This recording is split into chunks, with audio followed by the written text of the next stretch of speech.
Couch co-op multiplayer. These games were my Friday and Saturday night experiences with friends growing up. Contra, Shadow of the Ninja, and Zombies Ate My Neighbors all were awesome playing with two people on the same screen. 4 if you had Bomberman and the multi-tap. And in trying to relive our nostalgia, my wife and I discovered the Magical Quest series by Capcom, a trilogy of Mickey Mouse games for the Super Nintendo and Game Boy Advance.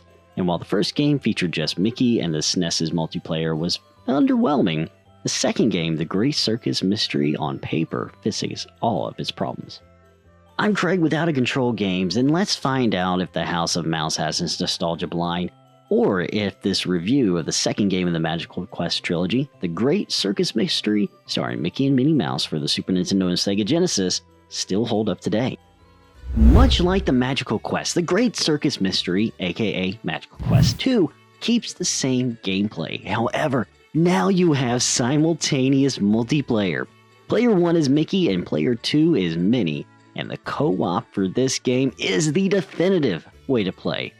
2 years had passed since the first Magical Quest released, and Capcom proved simultaneous multiplayer is perfect for Disney titles with Goof Troop in '93. And also, of course, Contra 3, Zombies Ate My Neighbors, and Secret of Mana pushed the multiplayer bar, so, no pressure on Capcom at all. As far as the story, Mickey and Minnie are late to meet their friends at the circus, and when they get there, all their friends except for Goofy had been kidnapped.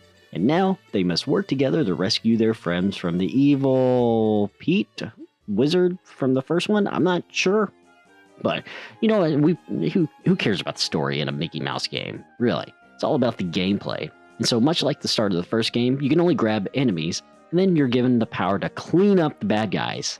No, seriously, your first costume is a vacuum cleaner called the Sweeper outfit. Then in later stages, you obtain the Safari outfit that lets you climb and gives you a hook, and my favorite was the Western wear, which also gives you a pop cap weapon that provides you some range, and a stick horse that lets you jump a little bit higher. Also, much like the first game, there's hearts to be found and items to be purchased, and there is a hard difficulty if you really want a challenge.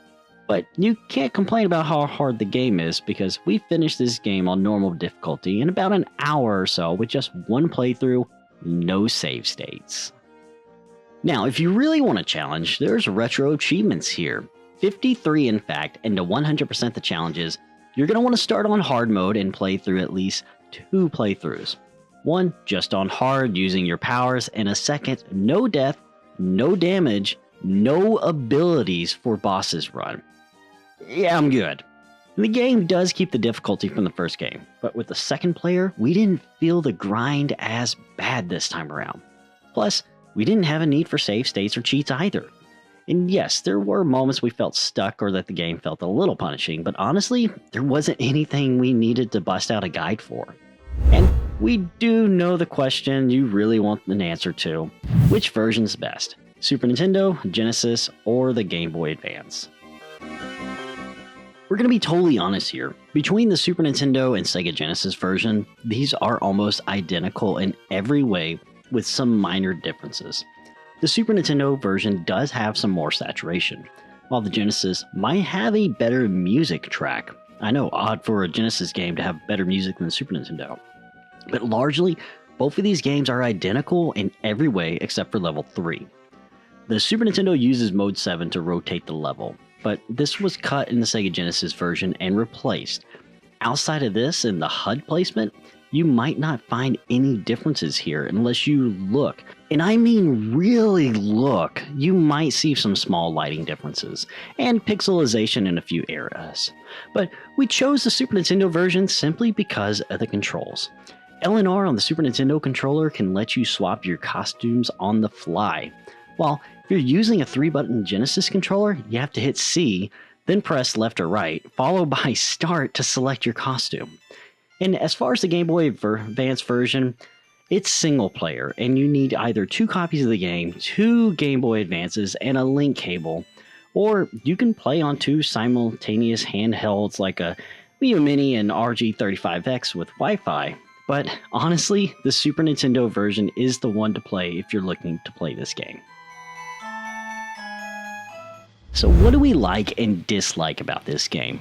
Well, we do like this game can be completed in about an hour or so for multiplayer. So if you're familiar with where to go and what to do, maybe 2 hours without cheats for single player, but still a fantastic to be able to finish a game in an hour. This game can even be a challenge for adults or older kids on a first playthrough. And you have retro achievements and harder difficulty if you're wanting more of a challenge. But it's definitely not meant for younger gamers for sure. It does make for a decent pick up and play game if you're playing this on an emulation device by yourself or with a friend, or better yet, if you have a working Super Nintendo or Sega Genesis, this game's around $20 for both versions.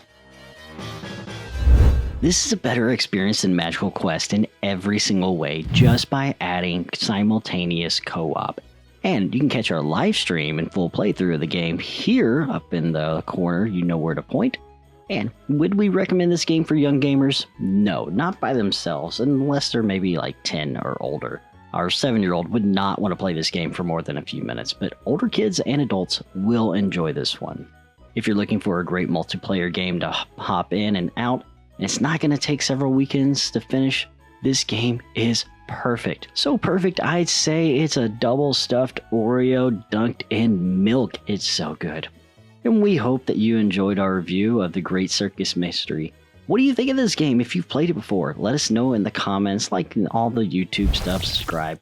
And we will catch you next time. And hey, join us for one of our Parents After Dark streams. We're mom and dad that just need to get away from listening to Coco Melon, JJ, and Mickey Mouse and all of that all day long while our 3-year-old's in the background while we work. And hey, I'm Craig with Out of Control Games. We get it. Life, kids, work, all of it can be out of control sometimes. Don't let your game be.